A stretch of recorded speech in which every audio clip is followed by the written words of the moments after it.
स्थानीय विधायक जो हैं वो मंत्री हैं, मंत्री होते हुए ट्रांसपोर्ट के मंत्री हैं। उस स्थिति के अंदर भी बसों का अभाव है। यहाँ पे जो बस अड्डा है उसकी स्थिति बड़ी जर्जर है। यहाँ की सड़कों की स्थिति बहुत ख़राब है। बेरोजगारी की स्थिति बहुत ख़राब है। किसानों की स्थिति बहुत ख़राब है।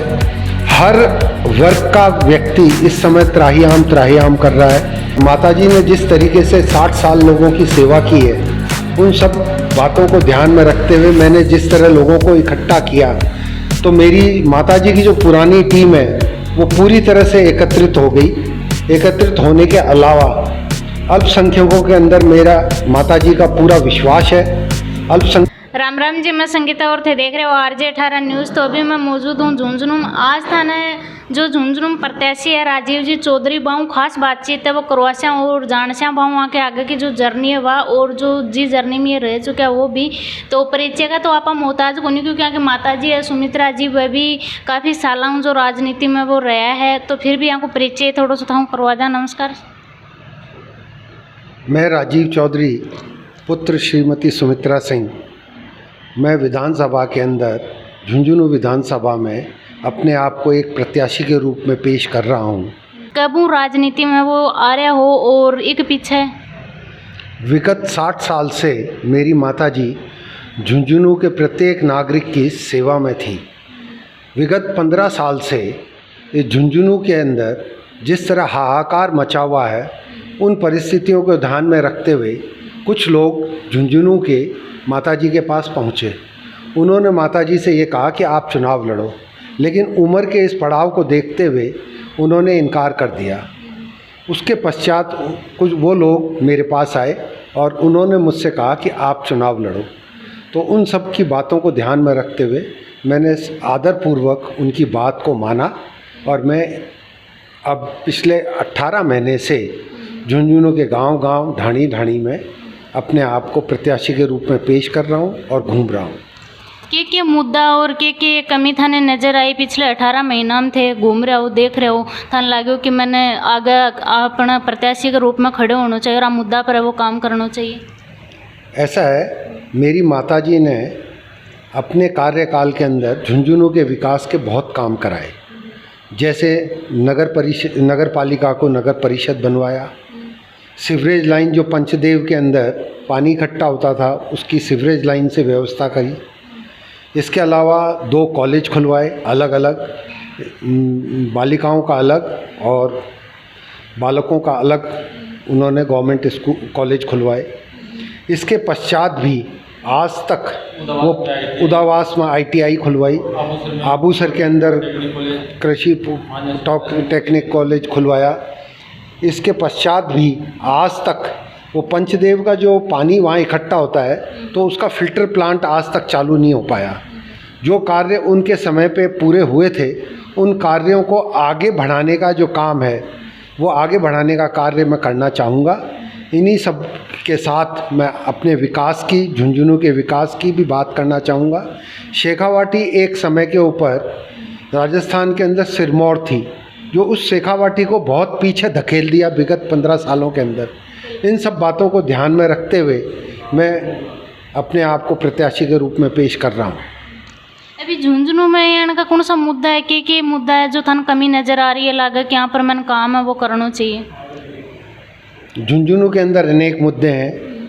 सबसे बड़ा मुद्दा तो ये है कि आज की तारीख के अंदर यहाँ पे स्थानीय विधायक जो हैं वो मंत्री हैं, मंत्री होते हुए ट्रांसपोर्ट के मंत्री हैं।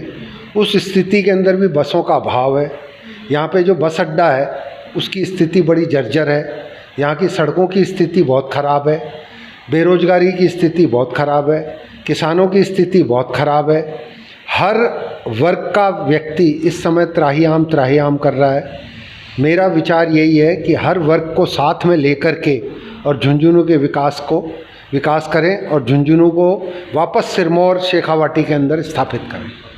जी हाँ सर, बात करी थी बेरोजगारी की, तो आप अभी के बारे में बात कर लें। बेरोजगारी के बारे में थे कि सोचे और क्या रणनीति आगे की बनाई, क्योंकि देखा तो आजकल बेरोजगारी इतनी ज़्यादा बढ़ गई कि यो मुद्दों शायद खटन की वजह लोगों के जो जनजीवन में जो आपके आम जिंदगी में भी बहुत परेशानी है वो आ रही है। बेरोजगारी को जठेता ही सवाल है। बेरोजगारी कांग्रेस सरकार की देन है। इन्होंने बार बार जो पेपर लीक किए, हमारे बच्चे जो हैं वो तैयारी करके वहाँ जाते हैं, अब तक टोटल 21 बार पर्चे लीक हुए हैं। उन सब परिस्थितियों को ध्यान में रखते हुए अगर उन पर्चों को लीक न होते और हमारे बालक अगर समय पे परीक्षा देते और जो वैकेंसियाँ थी उन सब पे ध्यान देते तो बेरोज़गारी की ये स्थिति नहीं होती कि बेरोज़गार सड़कों के ऊपर घूमते नज़र आते। और यहाँ पे इस तरह की जो गुंडागर्दी, जो महिलाओं के अत्याचार बढ़े हैं, इन सब बातों के ऊपर हम लोग ध्यान देंगे और हम लोग इन बातों की पुनरावृत्ति नहीं होने दें, इस बात का मैं आप लोगों को सबको विश्वास दिलाता हूँ।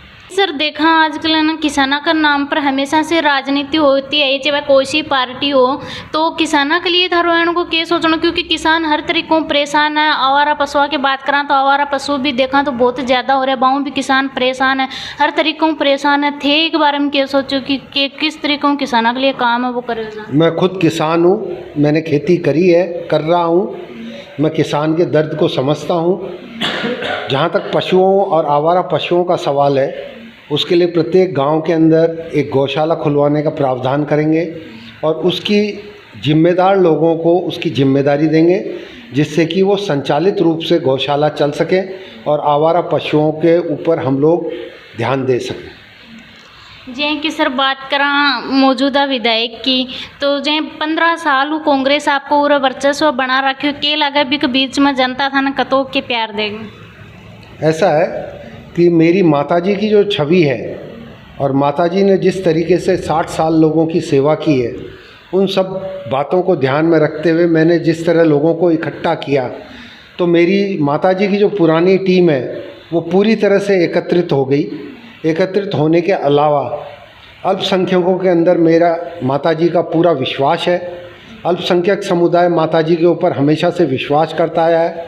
उनका विश्वास मेरे को आगे बढ़ाता है और मैं ये मानता हूँ कि अगर मुझे टिकट दी गई तो मैं ही एक प्रत्याशी ऐसा हूँ जो कि जीत करके झुंझुनू का विकास कर सकता हूँ।